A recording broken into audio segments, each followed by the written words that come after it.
Greetings, this is three-dimensional half-elven YouTuber. I welcome you to my Critical Role reaction. Tonight, it's the first part of the two-part special, Mighty Nien Reunited. Second part will be in 2 weeks.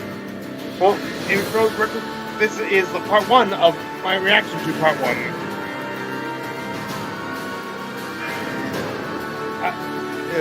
Real quick, I do not own my association with Critical Role, its YouTube accounts, or any other online support. And I'm just a fan sharing with fans. I love that picture. I wish I had more time, but I only just got back home to do this. Well, let's get into that. Hello, everyone. And welcome to tonight's episode of Critical Role, where a bunch of nerdy-ass voice actors sit around and play Dungeons and Dragons. With the background stuff for a second, I thought. We have a cool little special reunion of our second campaign characters, the Mighty Nien. Excited for that. But yeah, we do have some announcements to get to before we jump into this. I'm scared. So, beginning with that, we do have our sponsor for tonight, D&D Beyond, Sam. It's a classic sponsor for a classic show. D&D Beyond's digital toolset is the best way to start playing Dungeons and Dragons. That's why we use the it. nostalgia And they're having a massive. this. Are they having a massive Monday? Are they having? We're gonna cut this out. B-take. And rolling. Are they having a massive Cyber Monday sale? You bet they are. However, due to scheduling issues, we taped this before the sale details were finalized. So here is a non-legally binding list of things that I think will be on their sale for Cyber Monday. Digital dice. Safe bet. Some new books for your DM like Explorer's Guide to Wildmount or Call of the Nether Deep.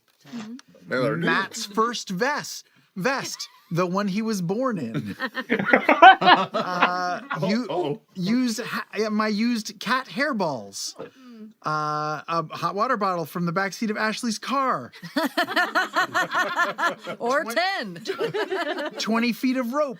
My baby teeth, all 400 of them. Liam's musk. Marisha's seeds and stems. 19 feet of rope. Seeds and stems.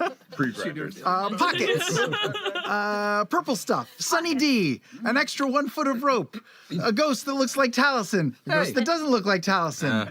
A clock thing. Wait. A box. Sam, rope. Have you just started naming things that you see around the set? Yes, I have. No, I'm naming stuff that you can buy from D&D Beyond, like oars in an old ship wheel. Marisha's body double. And if you can buy yourself stuff, you can gift stuff for your friends. I'm supposed to read this disclaimer. Literally none of those past the first two are real, and Sam's an idiot. Who wrote the disclaimer? D&D Beyond. Oh. Including the idiot. Okay. Well, handling the whole holiday list in a single click. Don't miss D&D Beyond's Cyber Monday sale. D&D Beyond is the best place to play. Cyber Monday is the best time to buy. The Joros, Then there's a big link. D&D Beyond link /CR sale. Back to you. HTTPS:// Matt, back to you. I'm reading this for the first time. # which Marisha. Ooh, that's a long one. I guess we're implying that you're not real. I don't get it. Reminder. I missed something. Sorry for talking. To tune in at 7 p.m. Pacific. Road copy. I like it. On December 1st on Twitch, YouTube, or in participating Cinemark theaters. Cinemark? That's my favorite movie theater. Yes, that's the same Cinemark for part two of the Mighty special. Nien Reunited, which is the second part of this thing that you're watching right now. Wow. Yeah. Sam, you have something announcement? else Yes, there. you do. Keep talking, Sam. Never Go. This is a lot of cold reading tonight.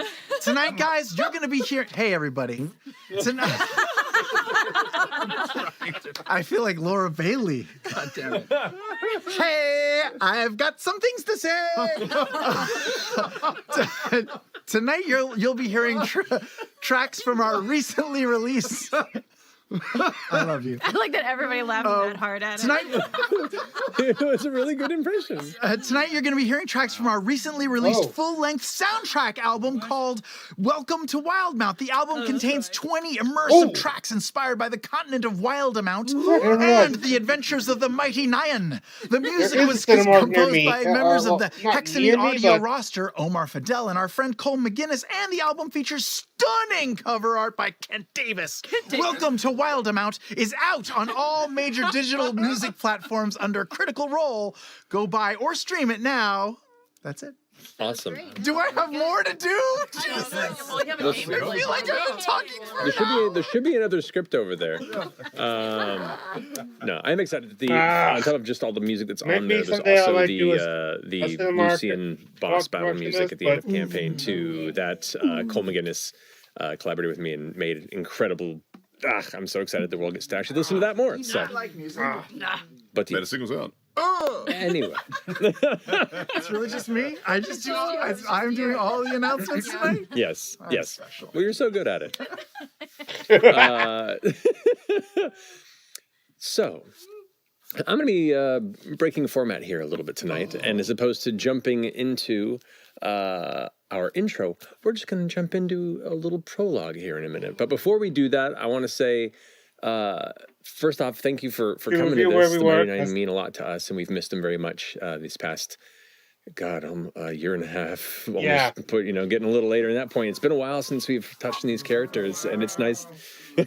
It's nice to kind of settle into this space again. So thank you for coming along for this silliness. But to that point, it has been 6 months since the fall of Cognosa and the destruction of Lucian. The Mighty Nien, returning back to Wildmount and Exandria proper, have dealt with the immediate ramifications of the decisions they've made, the arrests of Trent Ickathon, the reality that they've come to a point of closure across many stories, and now have their lives to continue on from this point. After some tearful goodbyes to friends and allies until you meet them again, to deciding what the next journey was before you, the group that you know as the Mighty Nien fractured a bit to pursue personal journeys, to discover who they are outside of the struggles that brought them together, but never losing the binds that originally brought them as a team and since made them a family. Now, in this time that has passed, not too much has changed in Exandria at large. The struggles, the dangers that you undertook and succeeded at are only really known by a select few. And in some circles, you are highly regarded and lauded, though they are themselves semi-secretive circles. But for now, your paths have somewhat scattered. And here, 6 months later, let's go ahead and begin in Nicodronis. With you, Again? Beth Bernada. I just talked. There you go. Dial it in, dial it in. Turning forward. Yes. Get Here the we voice. come down in the midday of a sunny Nicodronian afternoon. The sun is high in the sky, which is piercing blue, but a small few tufts of white clouds in the distance. A warm breeze blows in from the ocean. You can hear the waves crashing from pretty much anywhere in the city, at the rate in which the surf is quite invitational to those who enjoy swimming, surfing, or being battered against the rocks if they're in the wrong place along the coast.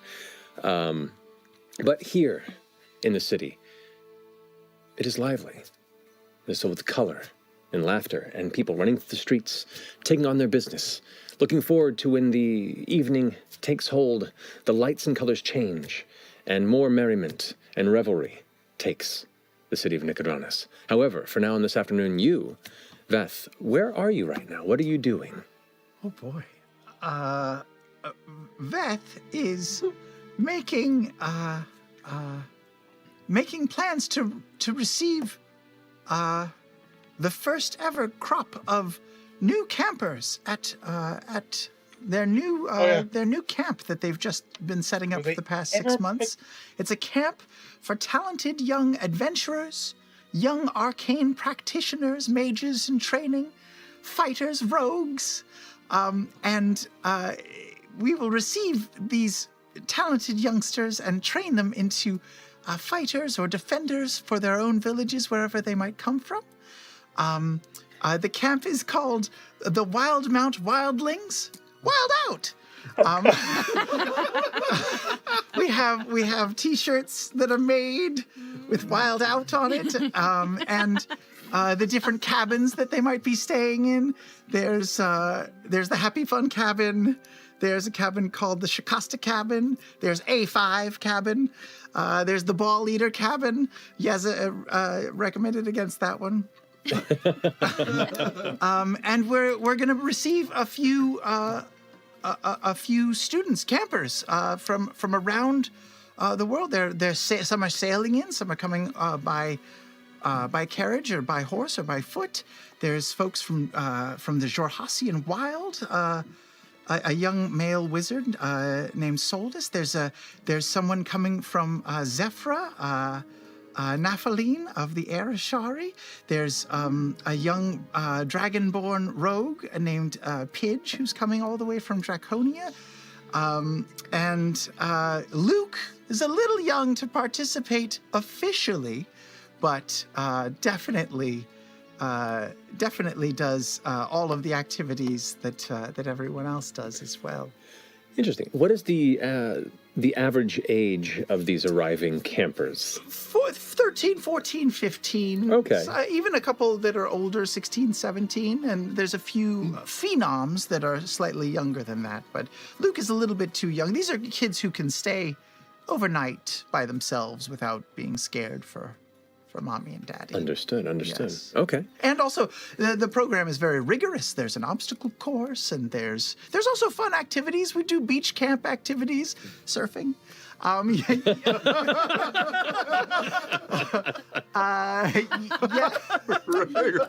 I don't do that. But Yeza teaches them alchemy, and we have guest lecturers sometimes. We're trying to get Caleb to come down to teach a wizarding workshop. Yasha has said that she has a lot of time on her hands, and she was going to come down and run them through some strength training and some fighting techniques. Dagon was maybe good if I can get Dagon to come down and teach survival skills. There's all sorts of things, but this is the first crop of kids, so we don't know what's going to work or not. I'm a little nervous. Jester to help them. I haven't. Did you ask Jester? I don't know how to reach Chester. I don't know where she is. There's mess hall. Everyone who starts at the camp, they get their own little custom Wild Mount Wildlings. Wild out. They get their own flask, which they can keep water in. Because it gets hot out. They get their own flask. It's a canteen, I think. It's a shitty canteen. It's called a flask. Okay. And the last thing I'll say about this camp, I'm so excited about it. I'm sorry, I'm going on and on about it. It's free. It's free. You don't have to pay for it because we have a wealthy benefactor named the Gentleman. And he and I have this lovely arrangement wherein he takes his blood money and launders it by having a legitimate charity that he donates it to, and whatever I don't use, I send back to him. There it is. And it's clean, it's a clean arrangement. The kids get something, he gets something. Of course. Everyone gets something from it. This is just the so. one who I feel like this is. Well, Oh, man. indeed, this is quite an endeavor that you've developed, it seems. And effectively waiting for the first crop to arrive by sunset, if not later this evening. Your uncertainty of specific arrival time, but you do know that some preparation is required. And A part of that, of course, is groceries, perhaps for a necessary meal to greet this new crop, make them feel at home, make them feel welcome. So you are walking down the streets of Nicodranas towards the southern sector of the Opal Archways, with Luke in tow, carrying 2 large canvas shopping bags. He kind of just drags in the ground behind you, likely gonna tear a hole in one of them by the time you arrive, but you don't want to bother him too much with it. And he's kind of basking in the afternoon sun. You watch folks continue to streak by, bustle about their business. A couple of people you recognize kind of giving a nod or a wave as you go. Luke just kind of rubs his nose and looks up to you as you pass down the stone street going, so, Mom? Yes, Mom? yes, Luke, yes. Are there going to be, how many friends are coming? I think 13 or 14 are coming in, and you don't get assigned a cabin. You can go to any cabin you want, and you can be in any class that you want. You can learn magic. We've already taught you some, but we'll teach you more. Okay. That means I can go into any of them anytime? Well, I mean, if someone's changing, or if it's someone that wants privacy, you should knock first. You shouldn't be like doing your scampering thing. But what if I'm practicing not being heard? There, at the camp, there will be times when we practice and times when we're just a camp. We're just having fun. We're swimming. Well, not me, but other people are swimming or doing archery, but fun archery, not deadly archery. That sort of stuff. Okay. So just know when it's the appropriate time to sneak and an appropriate time not to. We've been working on this. Right, and I learn through action. Okay. Yes, you do. You'll figure it out. You'll make some mistakes. That's what kids are supposed to do. It's fine. Make lots of mistakes. Yeah, exactly. Keeps walking Yo, down, go. clutching the bag, swinging them side by side. Oh, here it comes. As you're kind of traveling down, you look to your left and passing by your husband's recently opened shop here in Nicodranas, the Bernardo's Better Self, his reinvention of his alchemy business here in the town of Nicodranas. Hasn't seen a whole lot of business yet, but he's very eager and excited that word will catch on. But as you kind of walk through the street, you kind of see him putting up a new sign, nailing it to the front that says, "Grand opening." He's put up the sign 3 times, but it's been there for like the better part of a month. And he just kind of finishes nailing it, wiping off the sweat of his forehead, and sees you walking by. Looks good, honey. Oh, hey, thank you. Yeah. Just excited to, bring in some more folks. It's really hot today. Yeah, you would think that there's a sea breeze. They say there's a sea breeze, but there really isn't. I mean, there is. It's just right now it's being blocked by all the buildings. I didn't think about that when we bought this real estate for the business. It's kind of not getting the ocean Well, let's see. wind, but I think once the customers start coming in and out, we'll be able to buy some fans or something. I don't know. maybe something like that. We'll figure it out. But anyway, Do you have any new mixtures that you're peddling, or any new things that we can offer to the people? I've been thinking about it. I've been, the holistic, non-medical treatments seem to have been going well. The various oils, scents. I'm not much of a, lost my sense of smell for the most part when I was a kid from that one accident when I jammed the thing in my nose. But been going with Luke and working on some elements. Mrs. Vania next door, I've been getting her input on a few of these oils. So, I mean, if ever you have, an opportunity, maybe come by and try out some of these new. I'd love to try whatever you have. Yeah. Oh, great! Come on, come on in. Luke. Where'd he go? Where'd he go? You look behind, and he's currently in the process of sneaking behind one of the carts across the street, which seems to be carrying a number of like heavy tunics kind of laid over and someone's watching, and he's just kind of like bags still kind of blossoming out, way too noticeable, like 2 little airbags, but he's like slowly creeping down, hears his name and kind of peeks out, darts off and joins. That was a good sneak. That was high quality stealthing. Maybe I won't do it with bags.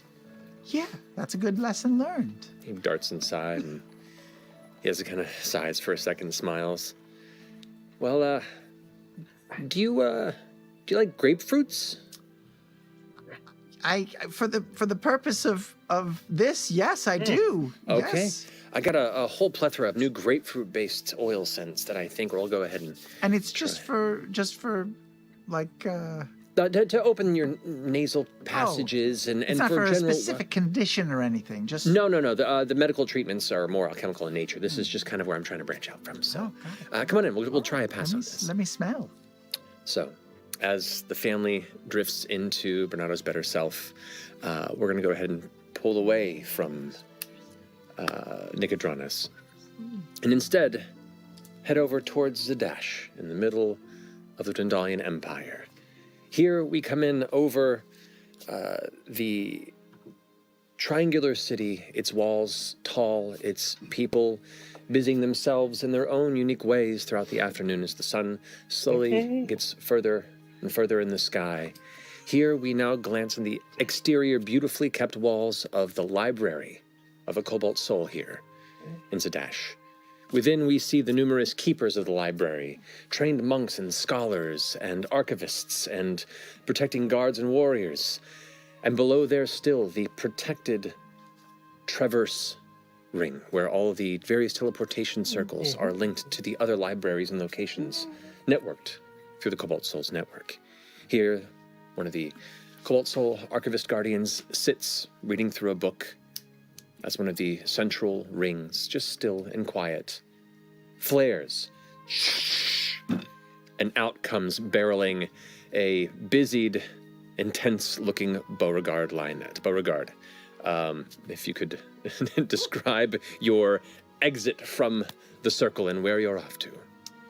With a deep intent to be off the clock Oh. as quickly as possible, and at home and on the couch with my woman in her home cooked meal, and I'm fucking done. Fucking done. She's Grace. She's Glenn. When are you going to start role playing?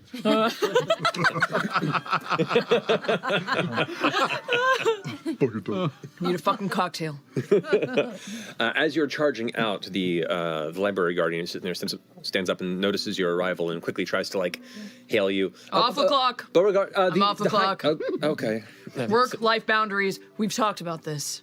Of course, sits back down and continues to read, not even making eye contact. I'll be in tomorrow, 8 a.m.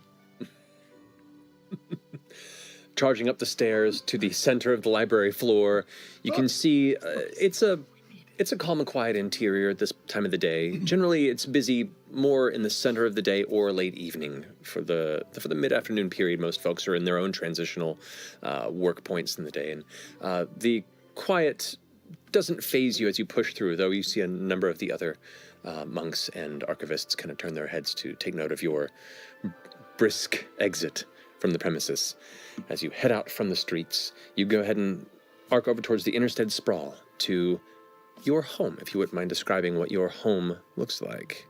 Oh, imagine we would have to do this together. Yeah. I imagine it's it's nothing super elaborate. No, nothing wild. Super cozy. Very cozy. We have a garden that, I've been working on with Caduceus, so we could plant and have a little piece of land just for ourselves. Yeah, absolutely. We got Quaint. nice little ivy kind of growing up the front, or at least Yes. trying to get it to grow. A small fireplace with our cushy couch and Yeah. a furry rug and... Yeah, I took a spare room and I turned it into my office. Yes, you have to have an office. I have to have my own office. Yes. It's a bit of a mess. I also have I have my own cave.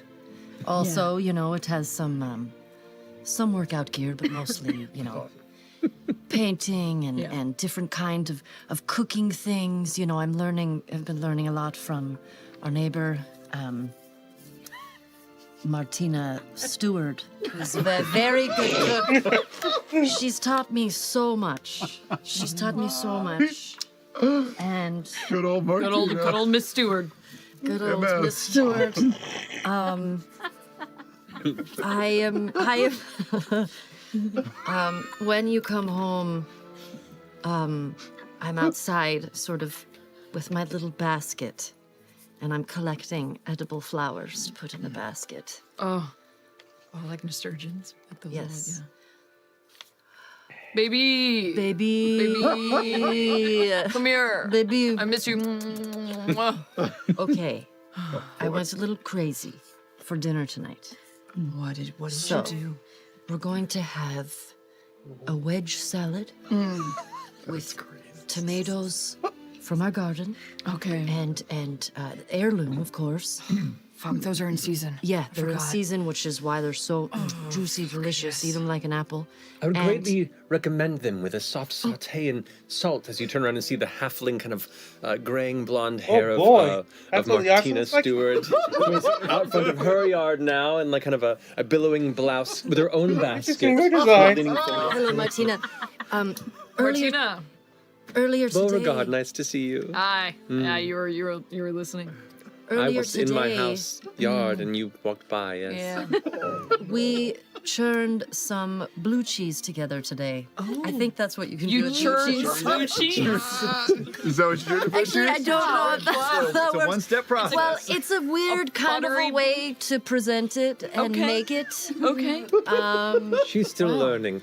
Yeah, It accelerates the blue cheese process. still working on it. But gonna sprinkle that on top with a little bit of like a nice peppery scorpion tail. Oh my god. Yeah, I know, your favorite. And what we're going to have for dinner, this is a little bit of a wild card. Don't tell Jester, but it's going to be a weasel tongue intestine stroganoff. Yeah, give it a go. It's heating up, so when you go inside, you're gonna Look, God, smell it. Lord, And of babe. course, the best year of Lionett wine. Fuck, I love you. I love you so, You're so hot. much. That sounds like an incredible meal. A wonderful dinner. Martina, you're still It here. is. Just picking things from my garden, from my own solitary dinner by myself. Martina, we are going to work on this. We've talked about this. We need to get out there. You know, for women of your age, there's so many people out there for Oh, you. I do If we fine, found darling. each other, Don't be giving me any sort of lip Yeah, for I mean, my you're ability quite to a pull. catch, Martina. quite a catch. I mean, You deserve. I'm pretty sure the reserve is actually the library. I think they're starting up a new like a book club night, Thursday night. there it is, book club. I didn't know that. Yeah. Yeah, it's a little way they're kind of Oh, trying boy. to do more like community initiatives to try and like help. Well, I'd love to talk more about that sometime, maybe over dinner. But Yeah. You should just tell them. Not tonight. Not tonight. Not tonight. We No, have. I have a, I wouldn't possibly intrude. Of Yeah, course, that I've would been be rude of me. No, yeah. But we'll work on the cheese another time. we'll work on the churning for sure. And it's not churning. Good night. That's butter. Night. I think I Martina, made yeah, it I weird. think it has butter. Yeah. She heads into her chambers. Okay, come. Okay. Just like go in and I just plop and I kind of like face plant. How was your day? It was fine. It was fine. What's wrong? I feel like. Put your feet up. Come. Okay. Oh my god. Oh, thank you. Oh god, these fucking boots that they're making us wear. Yeah, now. these are intense. I actually kind of like them. Can I try them on actually? Thank you. Yeah. cute. They might be a little small for you. Yeah, they're a but I little can small. also just swipe you a pair. They'll I never mean, notice. No, it's fine. It's just, I keep going back and forth to Rexentrum and trying to like track the assembly, but they're all so skittish right now after everything. So they're not doing anything. It's so fucking boring. Yeah, they're a little quiet. Which I don't know if that's a good thing, but it also kind of makes me more nervous. I mean, they're clearly still up to stuff, and so it's just trying to figure out how to get in, and I keep trying to convince Caleb to go in and like take this teaching job. That way we can have an inside man, but he's like, oh, I just, wanna dip my feet in, and it's just Why? He needs to just do it. He needs to do it. He needs to do it. Oh, God. and then like Dolafon is like, Ugh. patience and time reveal all truths. Ugh. I don't know. Just if I have to like file one more report or like do one more security watch, I'm just gonna go insane. I'm sorry, baby. It's okay. How about you? How's your day been? I actually had a really good day. It was really, I had a relaxing day. I mean, since hanging up my sword, I really have enjoyed home life, you know? You're so good at it. I feel like I'm pretty good at it too, feel- thank you. I mean, for not really having one. This is nice. I don't know how I got so lucky. I don't either. Oh shit! But remind me again when your trip to the Wildlings camp Oh, is, yes. is coming we were up, helping. right? Yeah, it's coming up again because I was helping build the happy fun cabin. Oh, So I think that's the one that I'm going to mainly be working with those kids. But you know, I've been preparing a class of I know. It's you know, certain type of self-defense, and I was thinking of maybe teaching like a cooking class on the side. oh, I love that. But just like a little something, you know, something foraging from you know, wherever you're from. Foraging, that's a good idea. Yeah. I like that. I think it's a nice skill to have, and all the bugs that you can actually eat for protein. So Yeah, I'm excited. you should teach them your like grasshopper frittata. Yes. Oh my God, because That's that one's pretty classic. easy too for kids. Yes. Classic. I love you. Let's go on. Love you. What would you like to eat? Or do you want to just sit by the fire and have some wine first? Yeah, Okay. let's do that. Here you go, baby. Cheers. Cheers. Clink. I'm gonna go finish cooking. Okay. I almost liked it better when they Settling were. in for the night in your abode after a long day of I like it a frustrating little better busy when they were work awkward. and bookkeeping, we I'm not now gonna lie. draw our attention away from Zadash, and instead, far off across the Menagerie coast, the Swavane Island, somewhere amongst the waters, there is a ship. The Ball Eater itself has been at sea for some time. If Ford, Jester, and Kingsley, who are aboard this, describe Isn't it the where nine you hero? are currently amongst the ocean, Captain, I imagine, and what your current business is. Well, Well, I think we've established a sort of a trade route where we monitor the waters in between the Menagerie Coast and Docto. We're also starting to try and put to sea, if you will, a venture called a stone's throw shipping. Stone's throw. We're workshopping it. No, I like it. Every time I say it, though, Jester kind of winces and smiles with her teeth. No, it's good. It's really good. Like that face. And, you know, we're trying to make a name for ourselves, but after buying a very small, a little piece of property in Nicodronis, because, you know, we didn't want to live under. I think it would have been mom's fine if we would have stayed at the roof. lavish It was chateau. weird. But I understand that you feel a little I mean, bit we're strange about exploring it. each other, and it seemed, you know, it's a weird place to have that happen. Right. So it's I good. really like our place, though. It is very little, but we've painted it up. It's every time we come into It's a lot port, of you know, we're color. fixing it up. It's really nice. Maybe too much color. oh And then god, there's, you she's know, a got little full side fired. section where I have my own art studio, you know, which is really fun. Yes, the studio is the Sprinkles house. still Well, there? Yeah. There's, you know, the couch is on the canonically- one side, and then the other side, it's the Canonically, art studio. Sprinkles Hey, just the specific. couch. the We don't travelers spend much for time not there. possessing But the a sea really called weasel. to both of us, and we've taken it in stride. So stones throw shipping every time we, you know, save a ship or thwart some pirate activity. We have really nice cards. Really nice. Yes, I've So made a will whole it be bunch. the Yep. assembly? And we just make sure that Or name will is it out be there and the proliferating. co-op? But also, Stone's throw! He's still your a target. shipping is just a stone's throw away. We're working on it. But Kingsley has also been a tremendous help. Oh, he hasn't and is screwed them learning over the yet. ropes. It's a bit of a problem if you think about it, that your shipping company is always a stone's throw away. That means that it hasn't gotten very far, isn't it? Look, we didn't go that deep with it. He didn't go that deep. Unless you have incredible strength. They're also ballista, and that is a very far. It's okay. We weren't Oh my sold God, on look anything. at We only Kingsley, printed how look. many of the cards? Well, I didn't print them. I made He them looks all weird by without hand. collar, Handmade. honestly. So Shit. Right. there's like 5 of them so far. I mean, to be fair, I think that's all you need at this point, I because mean- if you're shipping Oh, something, the- you're not going to be meeting a Oh lot of my! people. Okay, I know it's it's sketchy. I think it's technical sketchy. fantasy 5, but Yes, yes. We'll make it he's work. got Stone. he's level with Yeah, them. so we He's monitor a- those Well, waters. oh, he's gone rogue too. Yeah, we look at the water a lot. And the, Branding is not your strong the suit. pun was not intended. The pun was not Well, here in the intended. middle of this hot mid-afternoon, out amongst the Lucidian Ocean. We come in on the somewhat rocky but not too intense waters beneath the Ball Eater. Here, the captain overlooks the bow, surveying the path you're traveling, keeping senses on the not too worrying clouds on the horizon.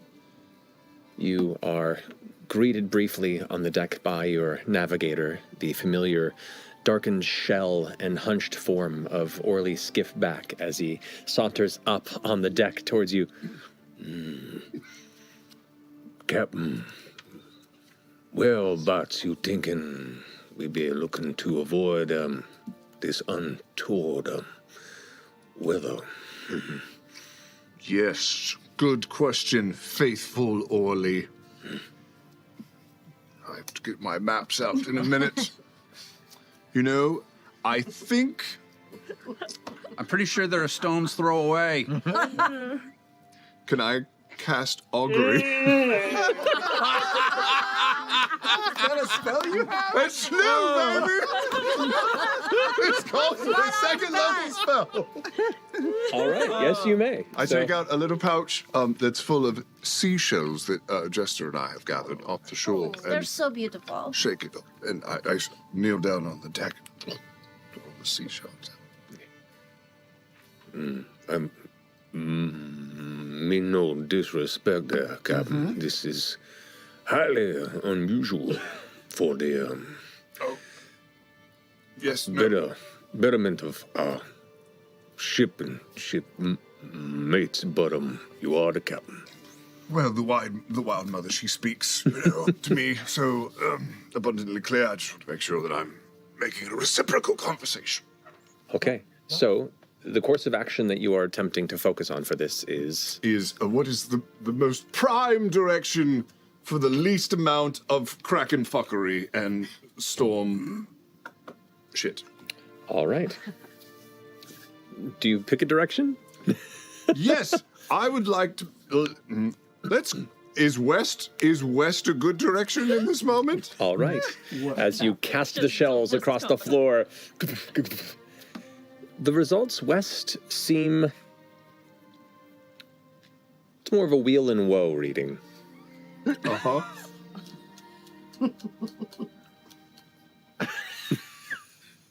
Oh, are we playing jacks?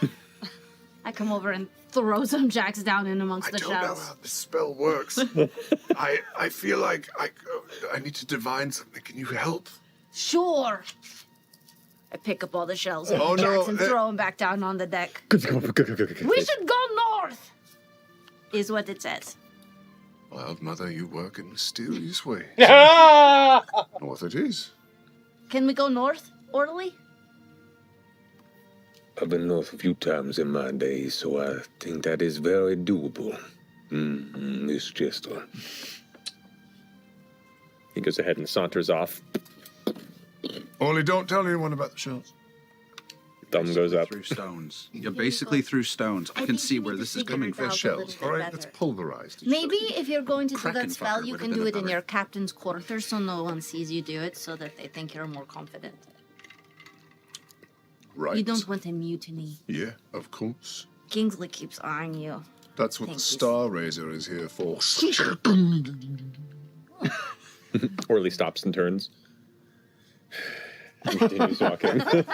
You look around, there's like a dozen impacts where the Star Razor's been shoved. Just to make the same sort of point. You've seen it before. I drop the shells into your pouch. You've got this fort, okay? Thank you. Have confidence in yourself. I do. You're a good captain. There's so many directions you could take a ship. It's I know, it's literally anywhere you a want to go. circle. Just keep it from going down, You could- and you should be fine. You could just tell Orderly next time he goes, where do you want to go? Just say, keep going in the same direction.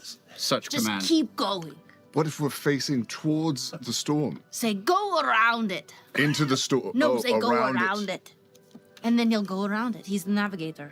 Okay. You know, you could just say, you choose. You're the navigator. That's what I hired you for. Oh, right. Like I know best, and then he has to prove his knowledge Exactly. as navigator to Exactly. me. I mean, it probably won't work now. And then now he knows. with the sword. Yeah. Okay. Yeah. While this is happening, Kingsley, you do notice as Orly makes his way towards his usual place up on the upper deck of the ship, one of the newer crew members that you picked up along the way, Nila Ko, the powder monkey on the ship, kind of walks up towards Orly. They talk for a moment and then starts walking over towards you. You see the excitable female orc with her kind of like sea air What was tossed that toilet mane speaker? I forget his name. of kind of dark brown hair, the kind of light gray to the slight kind of an olive skin tint to it color, a vibrant smile, and a what looks to be a very intense kind of left eye that's always a little wider than the right, comes hopping towards you with a leather bodice over her kind of open sea sleeves and rushes over. Hey, so Kingsley, Yes, Neil. I was just told that we're going north. That apparently is what the jacks on the ground are saying. Is it because we're gonna go get in trouble with different other ships and pirates and monsters and stuff? Because Oh, I hope so. I'm itching to shoot something real bad. I'm really in the mood for something. It's been weeks. Been real bored. I need a little bit of cash. I want to add a few things to the coat. It's doing well. I'm feeling a little underdressed. You've got to dress for the job you want, after all. Is this too much? He's already Tears her playing. sleeves off He's and already throws them on the playing. ground. Growing in the You're so pool. intimidating. We already know he steals a ship. Chills. I have a lot of time below deck. I'm cutting the fuses shorter and shorter every time. Oh, you know, no, and stitching. I do appreciate that you let me down there just to observe. You do masterful work, and I'm trying to get to the point where I can do anything up here, you know. I'm learning so much. Good. Well, if you see anything, let me know.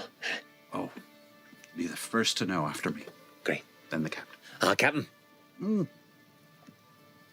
Jester. Looking good, Mila. Which one is it? I always forget. Neela. Neela, I knew it. Okay. The Runs below management deck. on the ship. Do you need those sleeves or can I keep them? You can keep him. Real hard. Had to like stop and think about it for a minute. Power of branding. Jester understands. The sails shift, pick up the wind, and the boat begins to slowly rotate in a northward direction here, across the seas to Lucidian. Now, we pull away from the ship in the ocean, instead back to the massive capital city of the Dundalian Empire, known as Rexentrum. Here, we get closer to the continuously sprawling skyscape of numerous towers and buildings, archways, and multi-layered neighborhoods upon others. The topography of this town is this intense central cityscape where people can easily get lost, whether they choose to or not. But here, towards the center, not too far from Ungabuk Castle, there is the Soltris Academy grounds, where the finest of academic learning within the Empire partakes in the student body that comes to learn from it. Here, in the late afternoon, we come to the second floor of one of the various academy halls. Heading through a series of glass windows, we come into a classroom where a smattering of just over a dozen students sit behind desks as they all look up to the front of the room, where one small gnomish character looks like he's in his kind of later middle age, this kind of grumpy looking male gnome. This way too dark comb over that is expressed way over his obviously balding head that curls past his ear to have almost an oddly emo look. Listen, you wizards. Sits on a stool with a heavy robe over what looks to be a pair of suspenders and pants that are right up a little bit too high. Well creased, well pressed. here he's kind of just wrapping his fingers on a desk. Wouldn't be As funny he if glances in the once direction they've of the done all the students, where at the prolonging, front we they see, immediately go to the intro. in the now that process they were of finishing a lecture, the guest teacher, Caleb Widowcast. On the tail end of a guest lecture, because I don't have tenure here or anything. Astrid has been trying to coax me, Beauregard as well, to take a position, but I'm not quite ready for that. I've only been home for a it's few more months. subdued, But here and I am honestly, I speaking to kinda these like it. students, and I'm on the tail end. And Caleb looks around the room and resorts to his notes, pausing. And with that, I think we can all see the importance of a strong grasp of the alchemical base as you climb the higher rungs of the transmutative ladder. But if I could leave you with one challenge as we break for today, it would be to set aside the what and the how for some time and to consider the why. Now, as each of you leaves the academy and you go on to poke and prod at the edges of reality, ask yourselves what the knowledge and power you've gained here is for. Transmutation is a powerful tool for change. How will you use it to alter the world around you? And to what end? And ask yourself, how will it change you? When I studied at this school myself, that question was never on any exam. Maybe it should have been. Also, make time in your studies for history, or you will be doomed to repeat it. History is littered with sharp-minded individuals like yourselves who bit off more than they can chew. And it somehow always comes back to bite them in the butt. Yeah. But that is all for today. Bis später. Please, students, give a warm and round of applause and thank you for our guest speaker, a previous alumni student of the Academy, Mr. Caleb Widowcast. Thank you so much for coming. And it's a class dismissed. The students All right, begin Gunter, just quickly.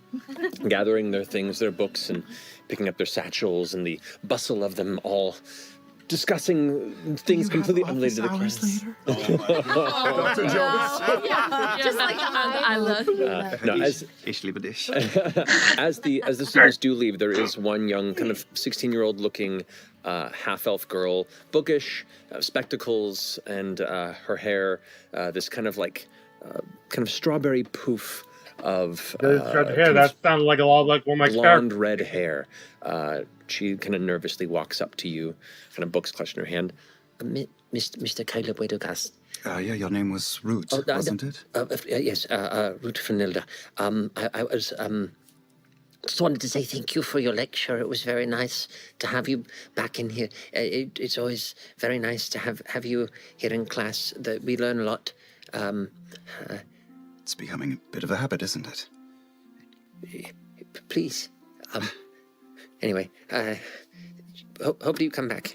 And she nervously shuffles out of the room, kind of a blush on her face, and leaves the chambers. Trust it. Well, I'll walk over to the gnomish gentleman. His smiling demeanor as the students leave immediately shuts to a tense, dark, tired expression.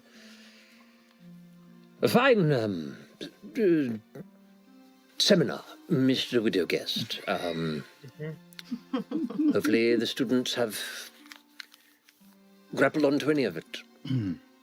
Well, I would like to think that the student body here will learn thinking skills and the ability to think for themselves. Of course. Not just memorized by rote. Indeed. That is the purpose of academies of higher learning.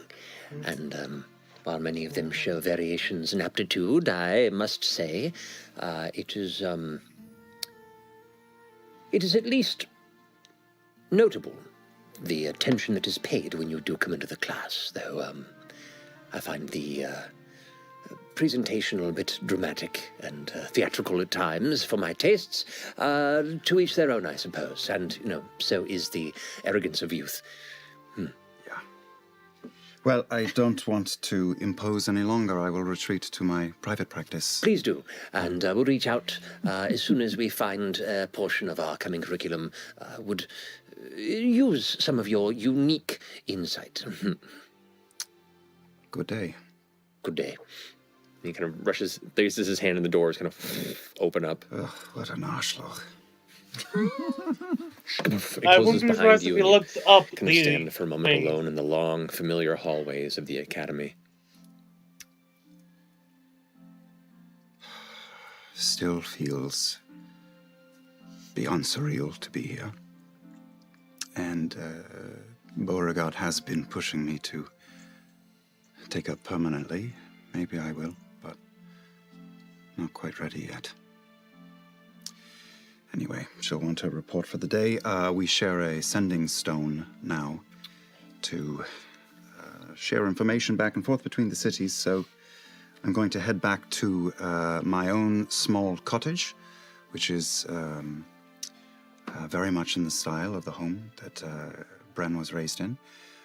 There's 2 small planter boxes out front full of green beans, and a room at the back where he teaches a handful of students who were not accepted at the academy, who still show great promise. And occasionally, Beth brings Luke by for a starter class or 2. Not that she is incapable of teaching the boy herself. She is very capable. But it is fun to teach. Fair enough.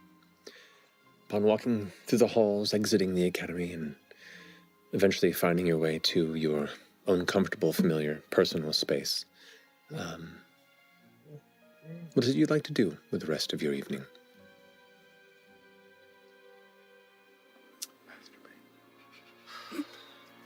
Yeah, I probably will masturbate. That'll probably be what I'll do.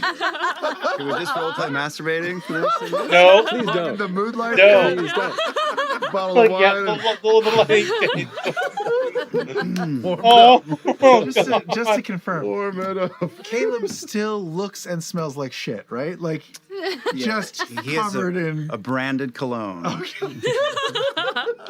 Next to his green bean says a pile of dung. It's basically roll a d6, but really it's roll a d4. Just like let's be That's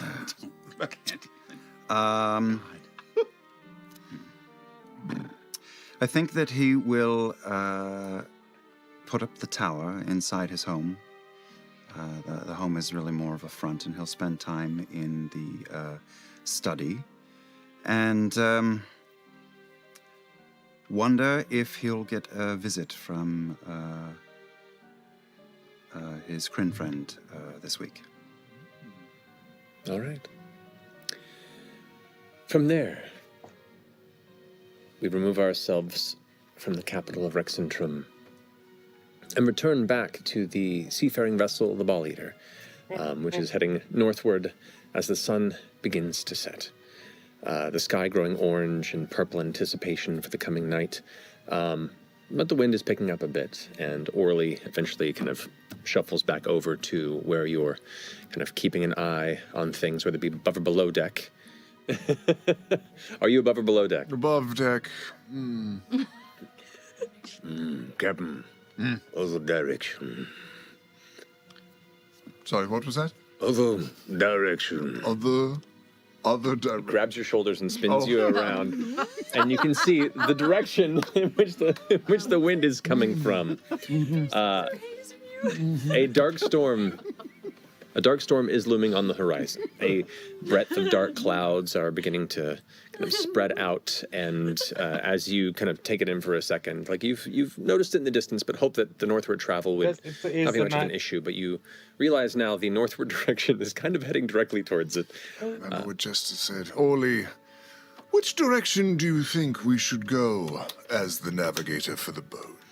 Well, Ship. The boat, the dinghy. The vessel. The water car. Oh boy. A low grumble settles within the throat of Orly. along with a heavy sigh before his bright eye gleams in your direction like the most stern of turtle pop eyes you've ever experienced. Well, if I were to be honest, Westworld would have been more safe. See, I knew I should have trusted my instinct, Orly. Your confidence means the world to me. If you agree, I think a turn westerly would be. I'll do my best. I will say the storm is coming rather quick. We may have to batten down the hatches, try and keep things nice and safe. I'll find Jester and Kingston and Kingsley and So another deep sigh from Do you Orly. want any of this rum, Orly? It's really good. Here, have a little. No, thank you. Sure. Okay. He grabs it from you. But I'm happy to go and put it back where it belongs. I'll make sure the crew is alerted. All right. So the crew begins to scatter about here on the deck of the ship. The sails begin to be prepared for the coming of some heavier winds. The darker storm itself, you can see the rain on the horizon blurring the light and space beyond it. But with that, the waning day of light brings you a very dark coming evening in the midst of this storm. And with Orly leaving, anytime something moves this quickly, he's been at sea enough that he tries to discern whether it's just a natural moving storm or if there's anything that pings a more foreboding sense for Ford. Make a nature check. Nope, I don't have advantage. What the hell's that about? Yeah. 8. Okay.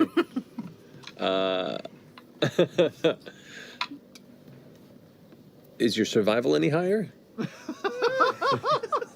I only say because as a captain, either of those skills would be helpful in this circumstance. Survival's much lower. Okay. No, we're going with an 8. We're going to go with an 8. Could I help you at all, Captain? Too late. Happy with that rum, Captain. The storm. You had your chance. You've seen storms move quickly, especially with some of the higher kind of jet stream winds that push through. If certain storm fronts hit some of these various kind of pathways of jet streams that run through the Menagerie coast, they can move rapidly, and this looks to be one of those. So at the very least, if it's battened down well, everyone takes care, and nothing goes too bad at this speed, it'll blow over pretty quickly, which is the benefit of its travel.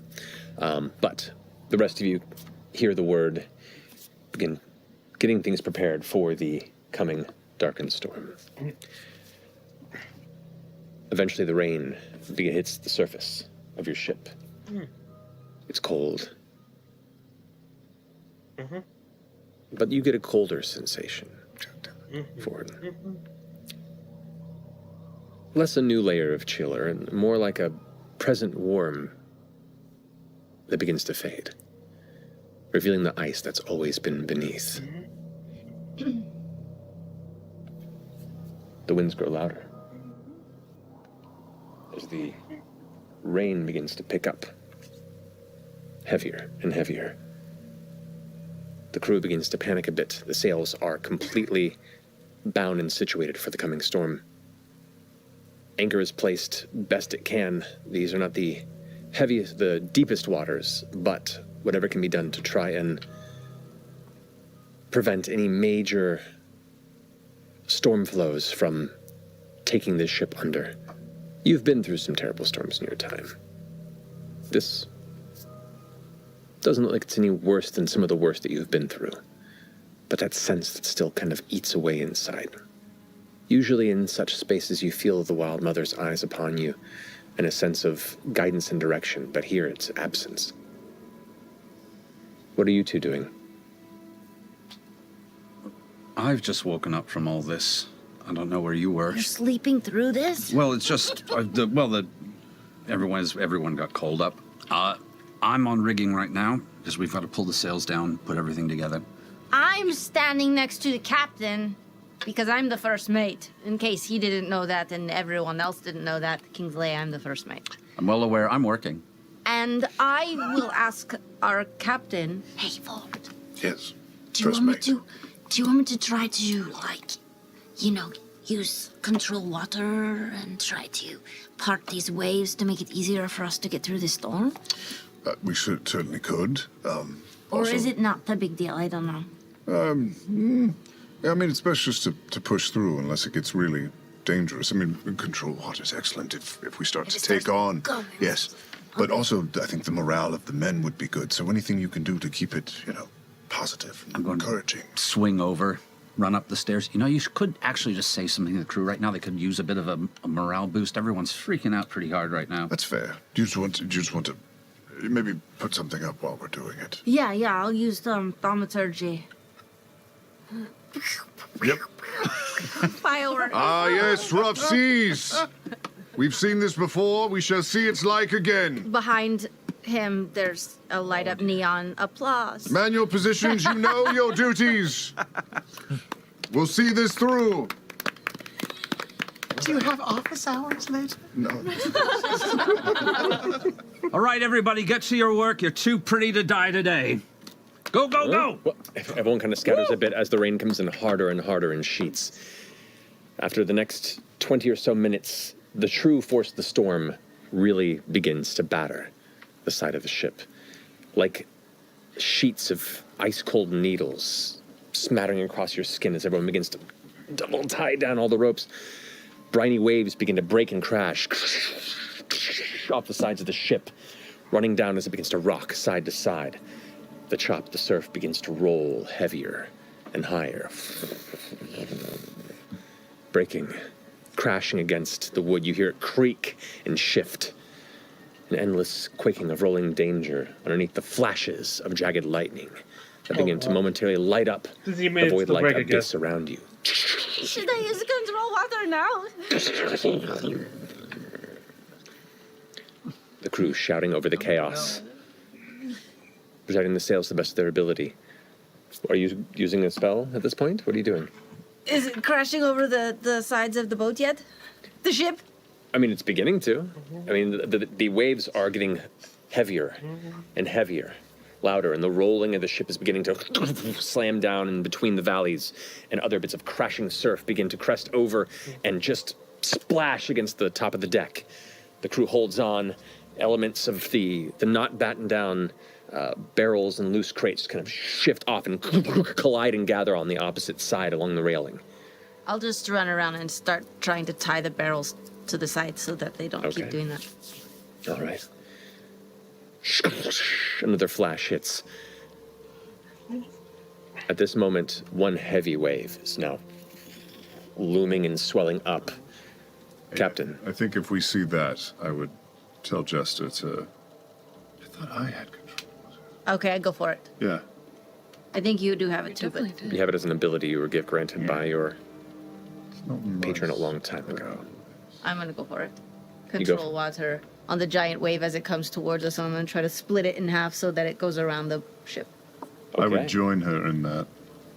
Okay. If you have it. I don't know why it's not showing up. So which element of the spell are you using? Part water? Part water. Okay.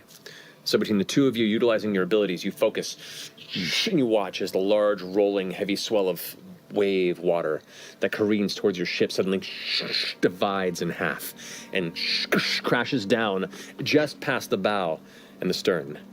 The ship kind of rights itself for a second. It seems to almost spin of its own volition from the streaming of the intense waves around you. Another flash of light hits. I would like those of you who are on deck to roll perception with disadvantage based on the heavy rainfall around Here we you. go. First I Jester roll. have advantage on perception, so is it just... Oh, Just a straight natural roll. 20, but it's disadvantage. No. Perception? It's terrible. 17. 17's not too bad. 13. 14. They all die. 14. There's like water droplets going on. Spray. So cool. The two of you currently are focused on the shouts of the current crew rushing around, holding on, screaming from below deck. trying to gauge what's happening, what's coming, how best to prepare for the next dangers that erupt. Kingsley, as you kind of glance over, another flash of light off in the distance, backlit against another rising wave, and you see something in the wave. For a split second, as it kind of crashes over and diminishes, you see what you think look to be shoulders and a head. How big? But they're humanoid and far larger than a person should be before the waves swell up again, and it's gone. Captain, there's a big thing in the water. You're gonna have to be more specific than thing. It's like a giant, bigger than a giant. There's a giant person in the... There's something coming at us, and it looks like a person. A very big person. Just off of the bizarreness of that statement, can I use divine sense and just see if there's anything that pings off of that? Right, which engages undead, fiend, and fae? Celestial fiend or undead within. Gotcha, yeah. Let's say undead. So as you concentrate and let your consciousness expand beyond you, nothing pings you within your immediate vicinity of any of those types. That is unexpected. And I didn't ask, but on the Ball Eater, how many souls do we have aboard the ship? You tell me, you're the captain. How many can you afford? 10. 10, alrighty. 10 Are we souls aboard, technically including the 9 still... heroes now? The 9 heroes. We're the 9 heroes. We've renamed our boat. It's not the Ball Eater anymore. Oh, the 9 heroes. Yeah. What a great name. Yep. Like that. You can change it. Danny You're was the like captain. You can do whatever you want. And if you want to be the Ball Eater again, that's okay. Nope, 9 heroes is way doper. Yes. Just But just no, because I didn't yes, detect it anything, said me a can I 9. also cast water breathing, just as like the red button, just in case, on Certainly. all of the members of the ship? All right, so you gather the crew quickly, kind of getting everyone within a visual radius and instill everyone with the ability to breathe water here in the midst of this chaos. While this is happening, you see another large swell coming up, and you catch it just as it crashes onto the ship. I need all 3 of you to make dexterity saving throws for me as you We have just managed to control turn in water time. up for 10 minutes. Indeed. Okay. Hmm? Jesus. Doing great. You're doing great. Doing good. It's because I have these dice out. 10. Spells area here. Wrong dice. Yeah. Same. 100 feet to a side. So yeah, so you still have it up for 10 minutes. Mm-hmm. I'll say for this, dexterity saving throw is to see if you can see it coming and control it in time. So, because that could avoid it entirely. Mm-hmm. What's your roll? 9. Unfortunately, no. 9. Okay. 9 hero. Level Natural 1. 17. Wow. Okay. Yeah, this Ford? is done. 10. 10. Boy.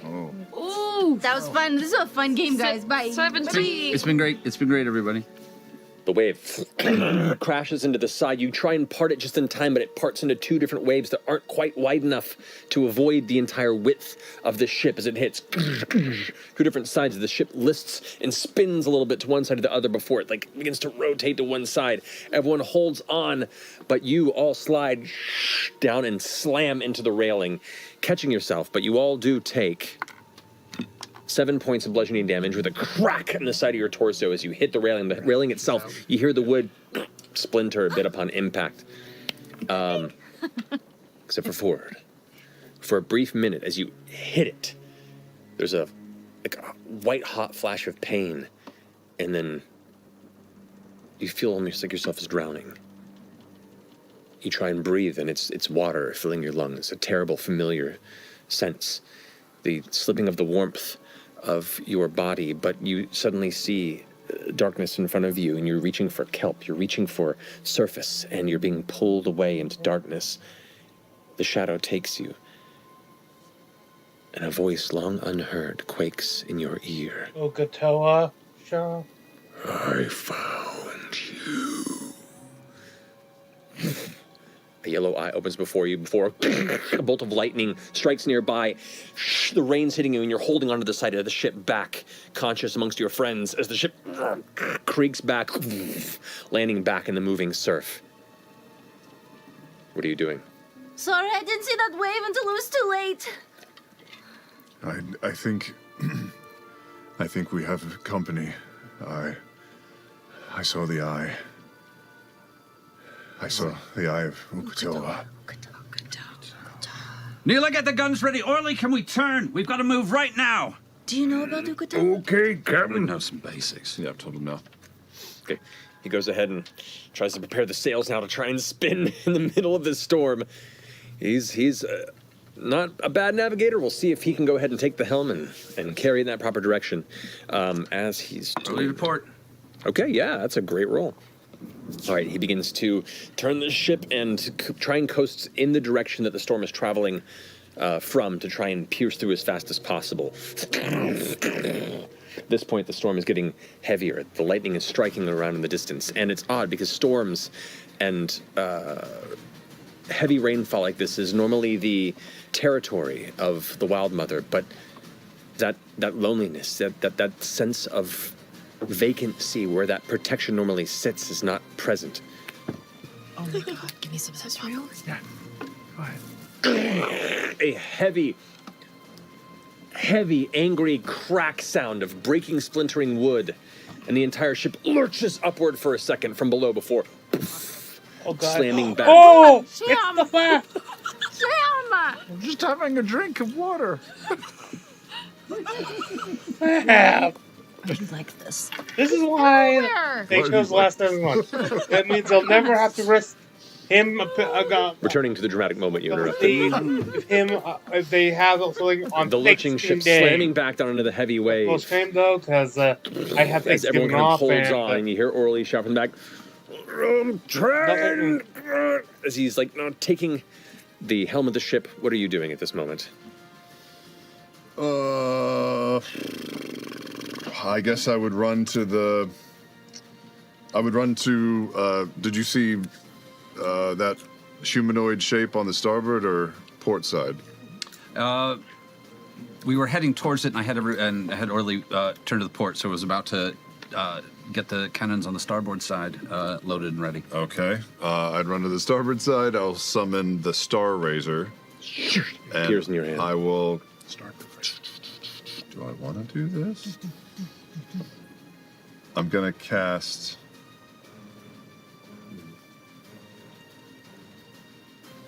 Boy, it's been a minute. I'll cast Fly on Myself. Okay. Yeah. You got Get off that ship and leave everybody to die. Hell yeah. Lord, where you go? Goodbye. Workshop the name in my upset. Okay. You go over to starboard side, you pull out the sword, and you cast Fly on yourself. Just as you finish concentrating and uttering the words of the incantation, looking at the blade, you look back, just as a massive hand slams onto the deck of the ship. And the entire ship lurches again, the heavy impact sound of numerous wooden boards splintering and cracking.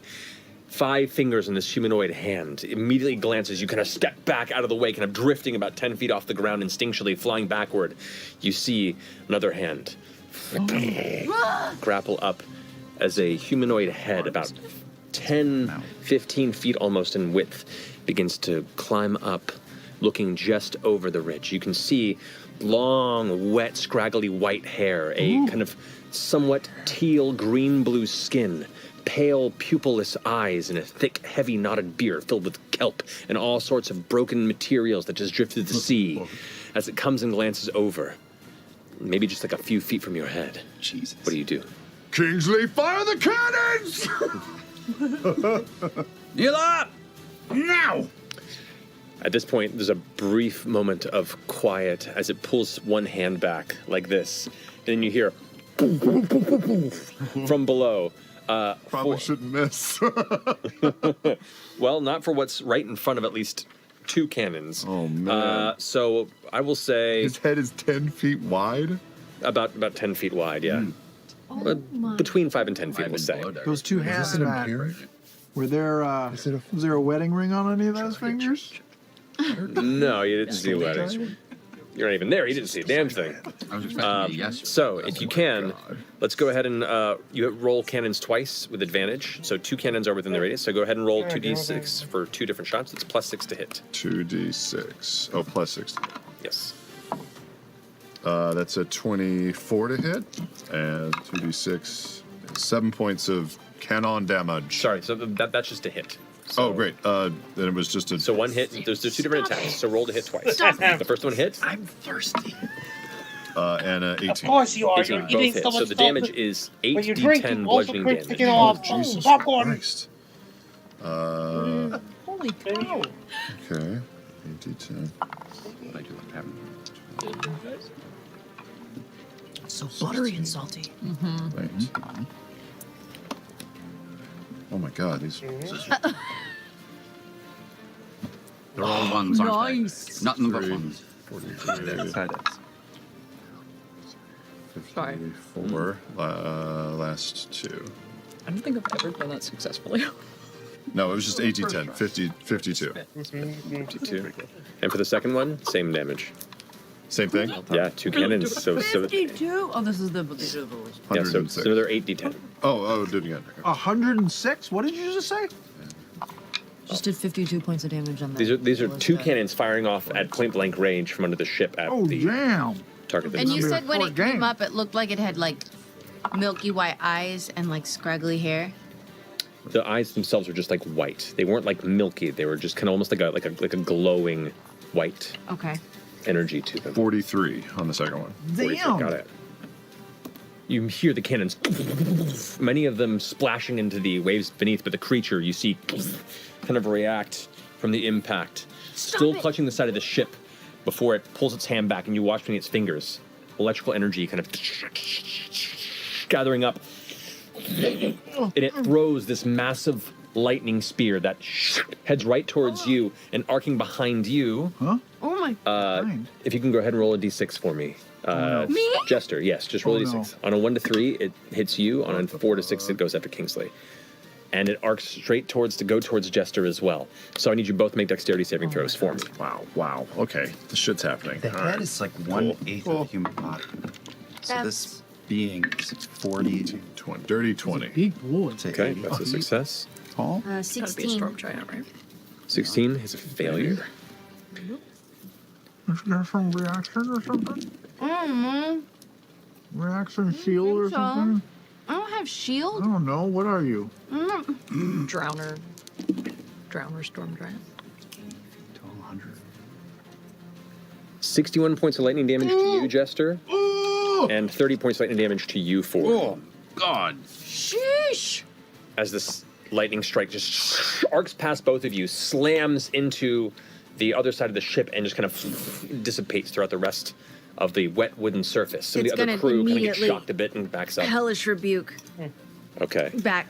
This Also is roll a the- concentration I- check for your Control water. Jesus. Wait, it has to be less than. It has to be more than 30 to. 20. I rolled 20. No. 20. So yeah, now you lose Doesn't matter. control magic, Okay. unfortunately. What was it? Control water. 63? 61. 61. 61? So 30 is the DC. Okay. So it's you going to take 3d10. go for it. Whoa. While this is happening,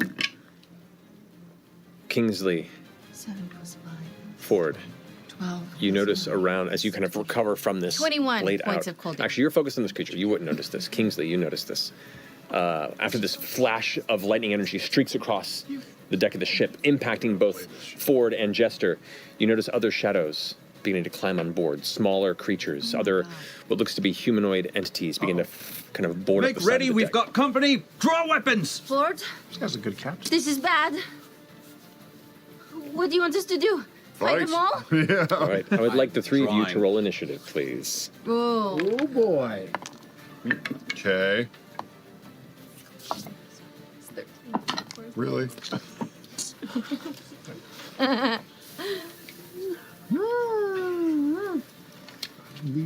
All right. 25 to 20? 25. 25. Damn. Right on my initiative because All right. 20 to 15? whatever fruit cream. 13. Asshole. Oh, is that what she rolled? 13. Oh, I thought you were putting in your initiative in the order. No, shit. Hers is 13. She can't speak. All right. I rolled a 4. Oh, boy. Dear Lord. Okay. 17. Wait. You stowed away? Level 17. Okay. Yeah. Yeah. All right, so Ford, you're back. Okay. Sure. So Kingsley, as this is happening, what are you doing? I am trying to get a good sense of what's coming over the like, what's the vibe I'm getting from this creature? You glance over and you start seeing they're humanoid-like as they kind of clamber over, but you see these like long, thin tendrils that kind of come out of their head that dangle behind them. You watch as their faces, what little glimpses you see in the low light here, look humanoid but without a nose, and the mouths. You watch as some of them kind of growl and hiss. Their jaws open up into these like larger, wider, kind of toothy flaps. All right, so they're not giving me like an undead vibe. They're giving me a terrible thing from the sea vibe. More that direction, yes. I'll invoke Rite of the Flame. Okay. So I pull my truly overcooked sword with a black blade. It's not in a hilt. I just grab it with my hand and pull, and so it is nicely covered in blood. And I take way too many points of damage for that. That's fine. And I'm going to, with a big grin, head right towards the first one, in position, ready to just tear it to shreds. Easy enough to do. One of them just kind of clambered over the edge, looks towards you. You see it's like screeching, its inner throat itself. It's these layers of like fleshy rings that are squeezing together, almost like a very visible vocal cord. Fucking basic, and I'm going straight into it. Go for it.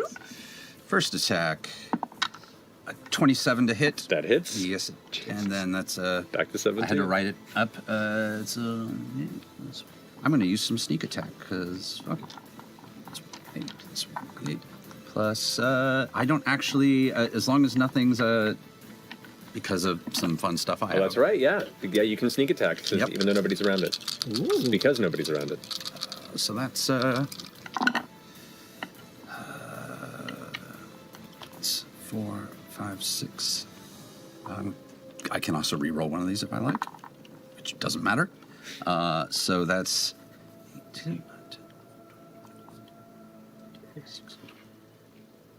25 points of damage, and 8 of them are fire damage. Well, yeah, 8 of them will be fire damage. Great. So that first strike, right through. You cut deeply into it. And then I'm just going to give it a nice little twist around. You got it. And that's attack number 2. And that's a 22 to hit. That definitely hits. Go ahead and roll damage. It's just these 2. So that's another 8 fire damage plus 11 points of just stab. You welcome, Kingsley. What the fuck? And then I'm just going to withdraw the blade and just gently skip back about 10 feet and be ready for the next attack. Got it. It looks extremely angry. All right, that finishes your go. All right.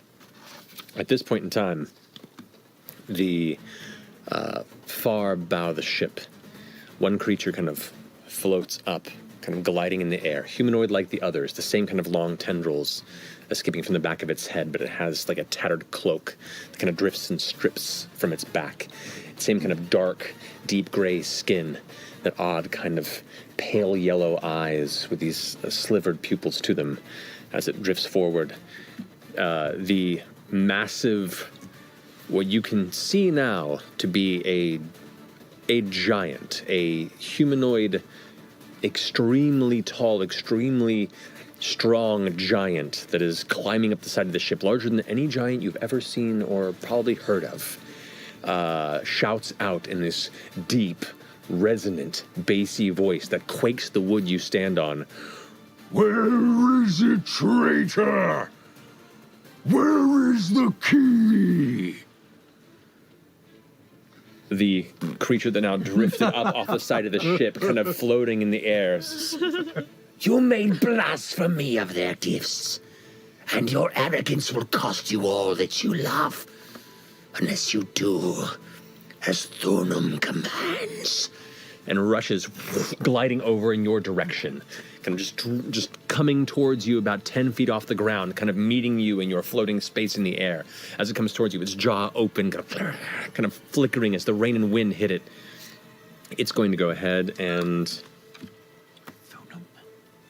it begins to speak from within its throat. Its hands kind of carve this strange kind of oval loop in the sky before it brings him forward, and these tendrils of light, kind of blue energy drift across and seem to wrap around you and try and sink themselves into your body. I need you to make a wisdom saving throw for me. Squid mage. Squid mage. Cool. It's not a problem. Woo! 6 plus 18, 24. 24. Fantastic. All right.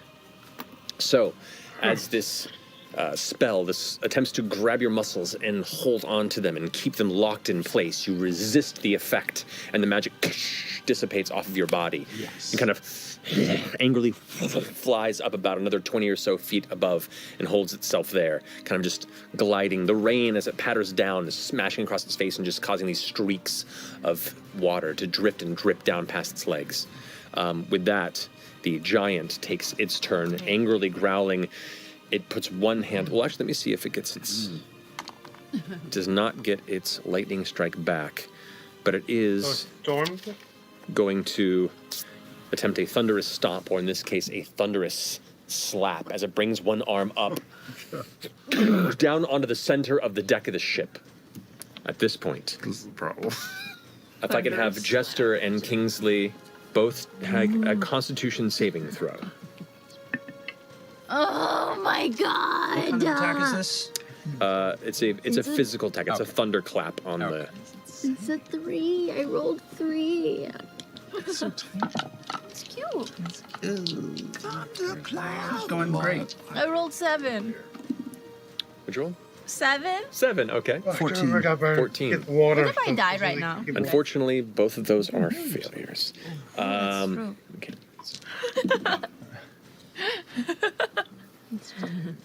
Thunderclap! You both take 38 points of thunder damage. As the impact slams the deck of the ship, the wood splinters up, leaving a crater where it was. The middle of the ship's deck now is broken downward about 10 or so feet, where the arm just pushed into it. You hear scream below deck, and as it pulls its hand up, you see wood breaking from it as it does so. Both of you, upon the damage, you also just hear a high-pitched sound and nothing else. You're both deafened. Deafened is a condition? Yeah. Oh no. That's going to go ahead and finish its turn. That brings us now to Jester. Jester, in the air you just hear this like very faint, high-pitched whine and nothing else. The storm, you look around you and see the rain spattering in the dark shape here. You see shouting commands. You see Orly holding onto the helm and trying to yell out there, and nothing, no sound is coming towards you. What do you do? Where's Ford? Where's Kingsley? You see Kingsley, blade out, is currently facing off with one of these wounded creatures. You see about 7 of them clambering up at different parts of the ship. You see Ford is kind of 10 feet off the ground and a little ways back. Was unaffected by this because of the distance you had kind of gone to the edge of the ship and pulled up. And how far away are they both from me? Both of them? They are about, I'd say, Ford's about 40 feet from you. Kingsley's about 30. Okay.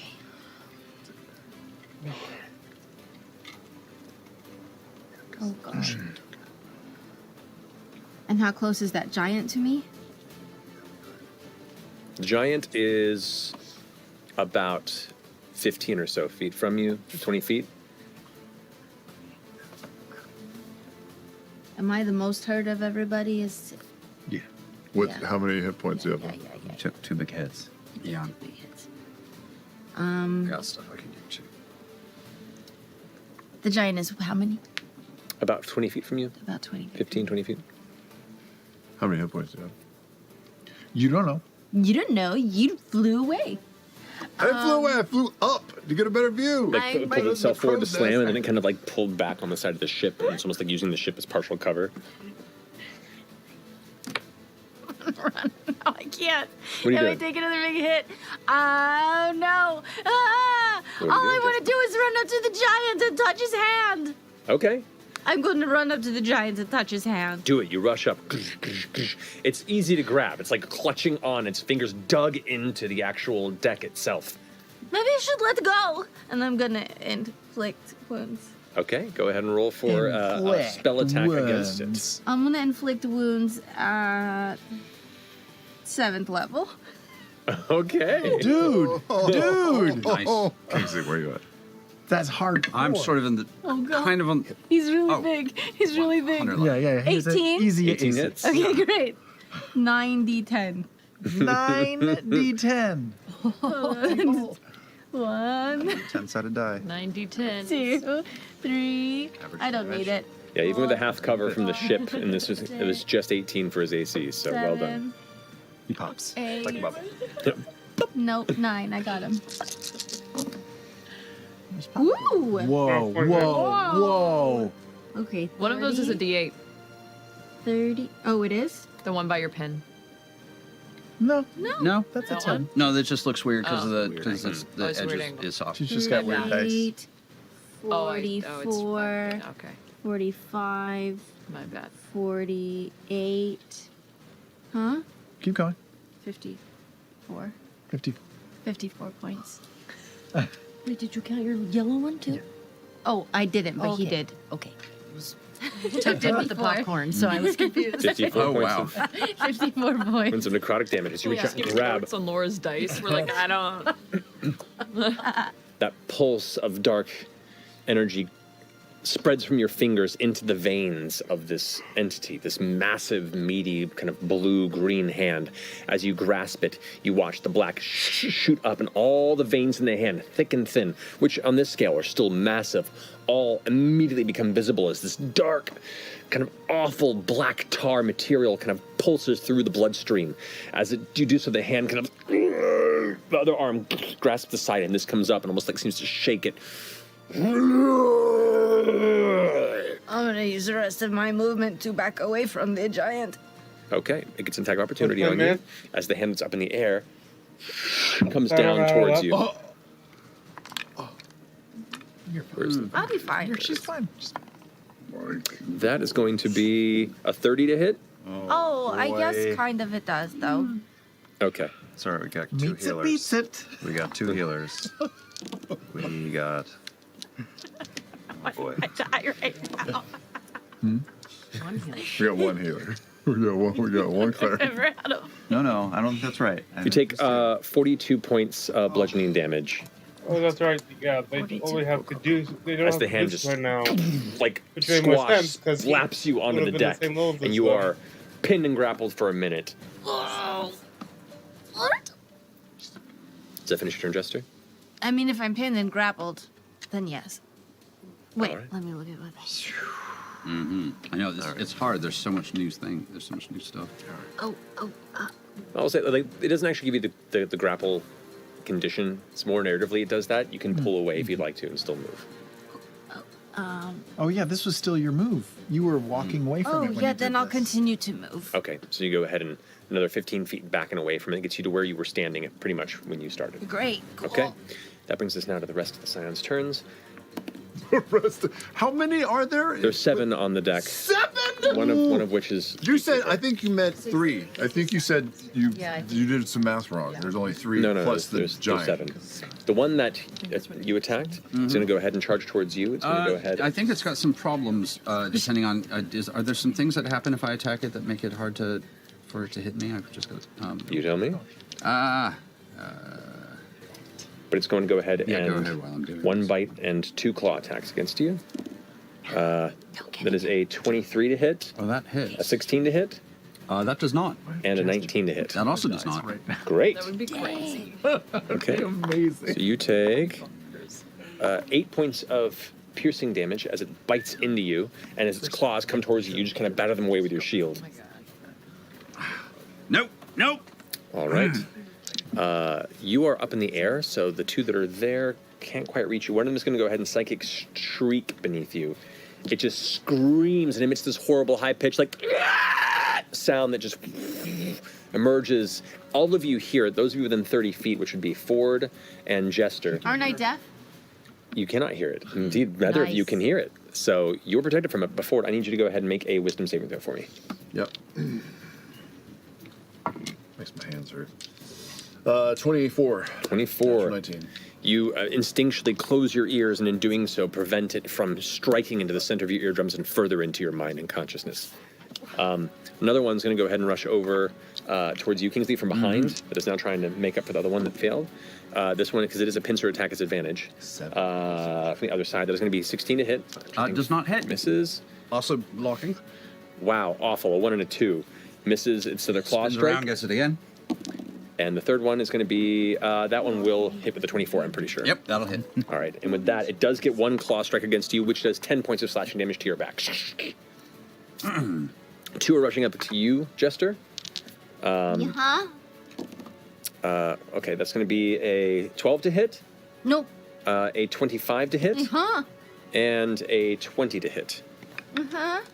So with that, you take 10 points of slashing damage and 8 points of slashing damage. I'm unconscious. One of them rushes up behind and double strikes Jester from behind, and you watch as the impact of it sends her chest forward, and she slides like into the wet surface of the ship for a second, now unconscious. The other 2 are now rushing up to try and engage. They're on the other side of the ship, and they're actually engaging with 2 other crew members. They're not able to get into this fray. Bringing us to Ford's turn. Yeah.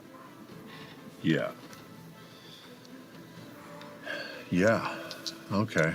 I use 60 feet of my fly speed to Superman towards Jester as I see her fall unconscious. Rocket over to the body. And I reach out and cast Cure Wounds as soon as I reach her. Okay. On Jester. What level? 5th.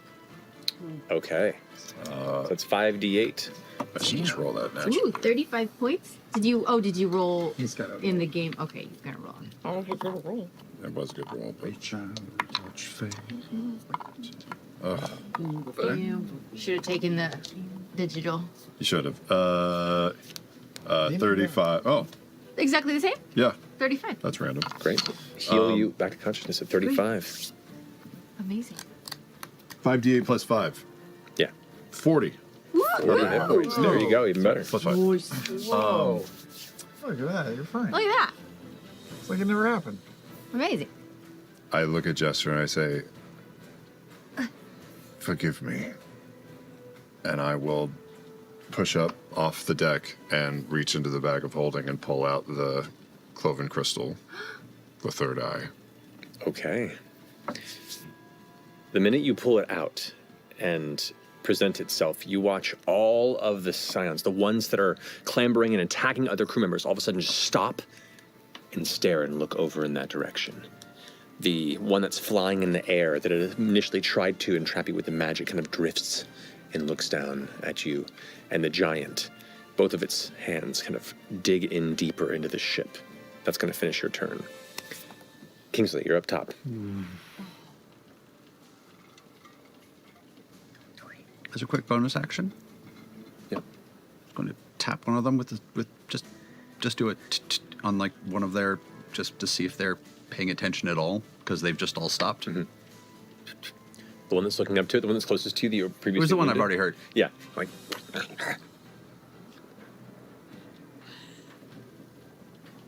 I'm going to just do a full disengage and run up to them. okay. It's been wonderful. And just like spin around them and run up. Like there's just nothing they can do, and I can make 70 feet in one round. And You there's dart nothing past they can both do of about them. Far away are you from me? Slip through both of them as they strike out at you. No impact. I think I'm like 10 You're feet like above 5 feet above me? Okay. it. Is there a plan? Please, there's a plan. What are you holding? The giant now, like, both of its arms push up, and it's doing like you can see now past its shoulders and its torso, this like heavy, intricate breastplate across its chest that is covered in kelp and all these kind of runic symbols that seem to almost glow a similar color to its eyes that pulls forward, looking down upon you. Its voice kind of deeply billowing out and shaking the ship once more. Relinquish the key and be spared a cold, forgotten grave below. The mage that's kind of floating above you drifts down and puts out its hand and goes, Give it to me.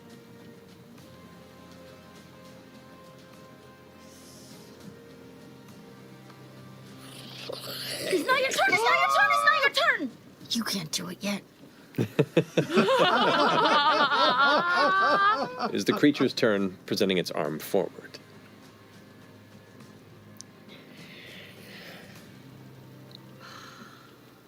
Why, smooth? I'll see you again. And drifts back at a large arc and begins to direct itself back over the side of the ship. The rest of the scions begin to pull away, jumping off the ship into the stormy waters below. The giant.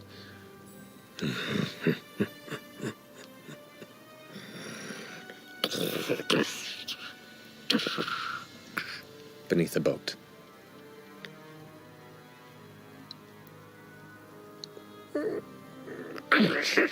You hear wood splinter. The whole ship lurches again. A third time, and you hear now on the deck a bunch of the wood beginning to like strain and pop. A fourth hit, and one of the masts falls in the ship. Is it time? Everybody up! Everybody, get close to me. And We're calling for the crew. Okay, the crew is beginning to gather. At this point, you see 7 individuals. 7 individuals. Of 10. Oh, we are 3. Right, 7 plus 3. Oh God, there's 7 of. I've got a plan B. I can only take 5 of us. Where? Home. You can teleport? Yeah. That's what I was gonna do before you get the fucking key to the fucking people. I could have just made us go away. I'm sorry, I saved you from dying. How is the storm going right now? The storm is still raging. It is not stopping, and the ship right now you can see, and you especially know kind of the health of a ship. You can hear the water rushing in from below, and the sides of it, you can see where the railing is. It's splintering upward. Okay. Something is impacting it from below. Worst case scenario, we've got to do something. You've never saw this before. I pull out a thing. I pull out a small box, and I say,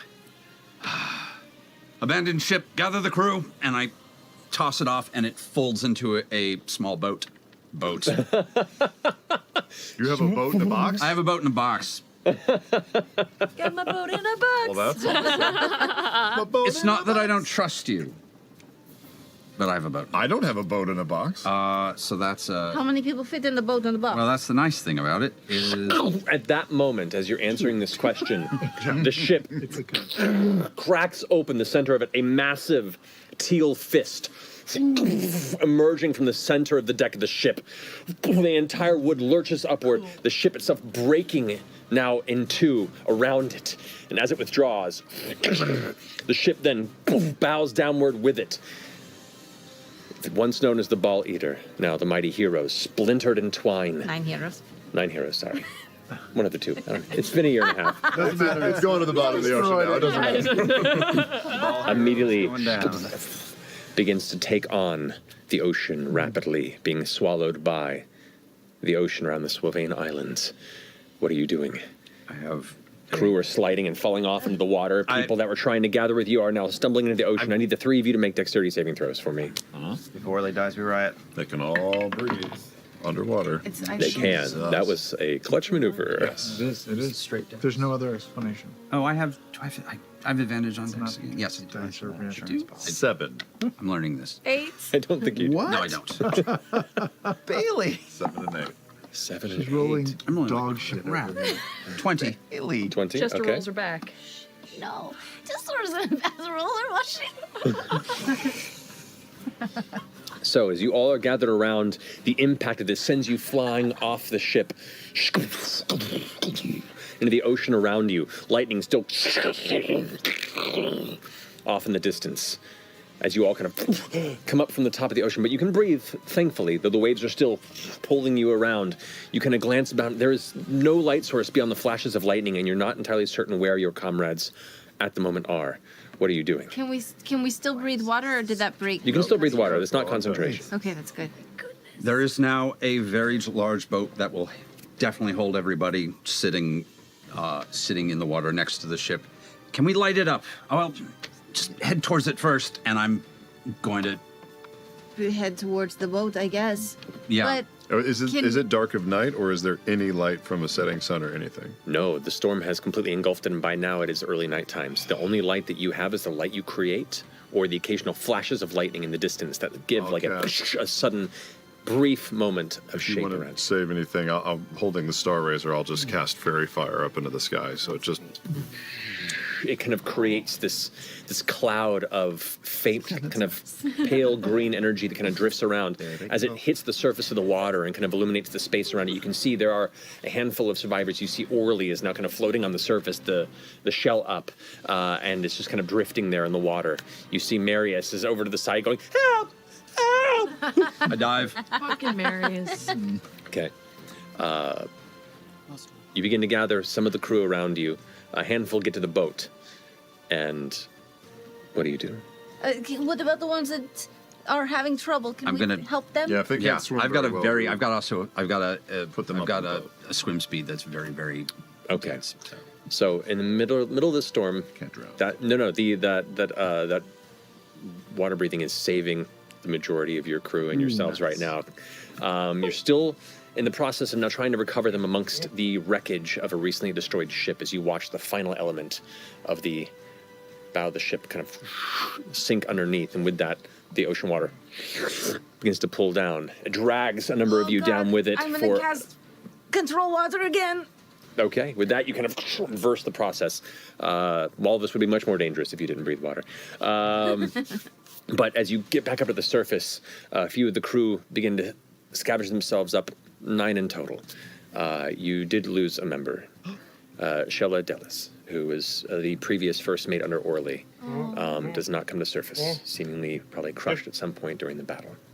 But the rest of them do, one by one, come back to the surface. The rolling waves kind of battering them about. But through your ingenuity and your spell casting are protected from the normal terrors of the dark deep beneath. You place some of the members up onto the ship. Who do you take with you? Well, I think, should we take the ship? Maybe we can make it to shore on the islands close by, and then, I don't know, I can send a message to somebody to help us. Yeah, we were just out at sea. How close were we to the shore? You're probably a good half a day's travel to the next island. On a rowboat, I might add. Yeah. I mean, if the danger stays away, then we could continue to use what we have to move towards shore in this small ship. I don't mind being in the water, but yeah, we need to look out for them, otherwise they're just on their own. A couple of us. Does your boat in a box come with oars and such? Yes, there's a sail? Is it more of a dinghy? It's actually, I can give you a quick. It's basics. It's 24 feet long, 8 feet wide, 6 feet deep. It has a deck, rowing seats, 5 sets of oars, steering oar, anchor, deck cabin, and a mast with a square sail. So it can actually. That actually helps. We'll keep that down for now because 6:15. it sucks outside. Yes, it does. All right. Let's see if the danger can subside. Then, otherwise, you have to make a tough choice. We can always. A few of us can be sent for help and then pick everybody up, find a way of getting everybody back. As you gather the crew you can find into this ship, you notice unnaturally, rapidly, the storm's intensity begins to subside. The power of the raging rain and thunder around you begins to slowly go away. Eventually, within the next hour, leaving you with a somewhat first clear view of the stars above, the water's coming to stillness, cold, as nautical fog takes over much of the land around you. But through Orly's keen sense of direction, you continue pressing on to what you hope to be the next most available section of land, if you're lucky by morning. I'll mask cure wounds, everybody in the boat. Because I'm a healer. Good job. Good job. And take a shot. Sore, groaning, lamenting the loss of one of their own, but pushing on restlessly through the night. The sound of oars splashing into the sides of a ship that is nearly overloaded pushes its way towards hopeful salvation. In the night, can you send a message? Yeah. How many times? You know, a good amount. I think we need to alert our friends. Probably Caleb the most, that the eye's been taken. And it might be a race to try and get to the third location before they do. But they have a terrible head start. How? That was so much more power than I expected them to have. I think that was like a giant fort. And Yeah, I've heard tale of storm giants. That was far greater than anything I've ever seen or heard of. how will everyone even get here that fast? I don't know. It's a good thing we have powerful friends. Yeah. And with that, as you contemplate the next steps in engaging what options you have at your disposal here in the eerily quiet, lonely, still coldness of the ocean, we're going to go ahead and take a break. And as part of this break, let's go ahead and kick off the end of this prologue and the true story behind this episode of Critical Role. Oh, that was the prologue!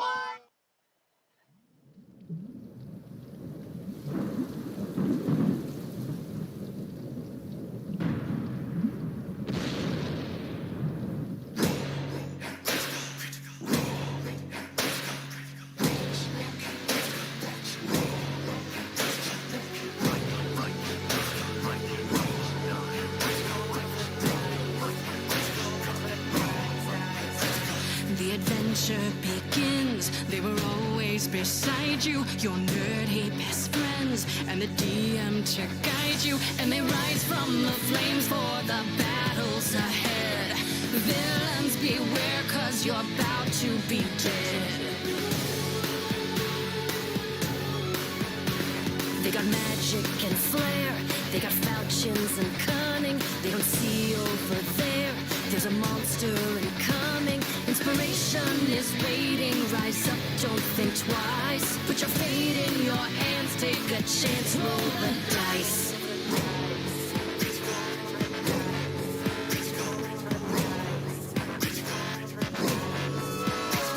Can you answer the call? Digging deep in your soul as the legend unfolds. Now it's your turn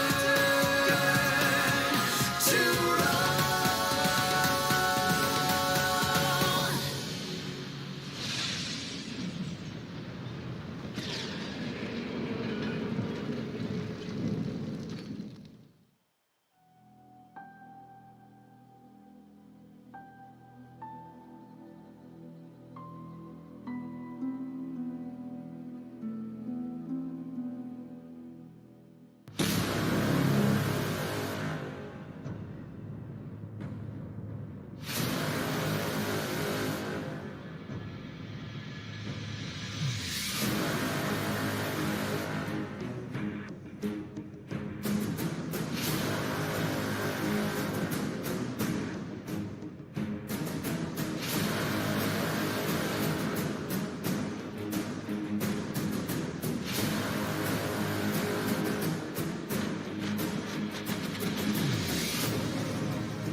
critters, Laura Bailey here to guide you through what's new in the Critical Role shop.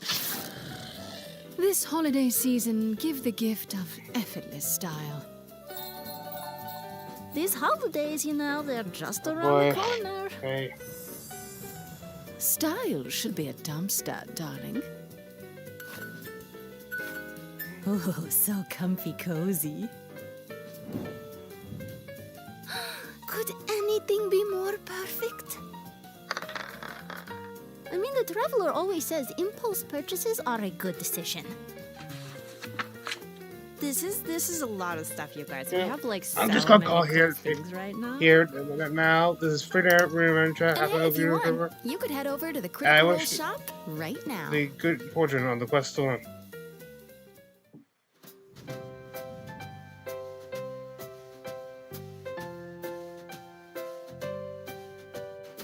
Thank you for this part 1 of part 1.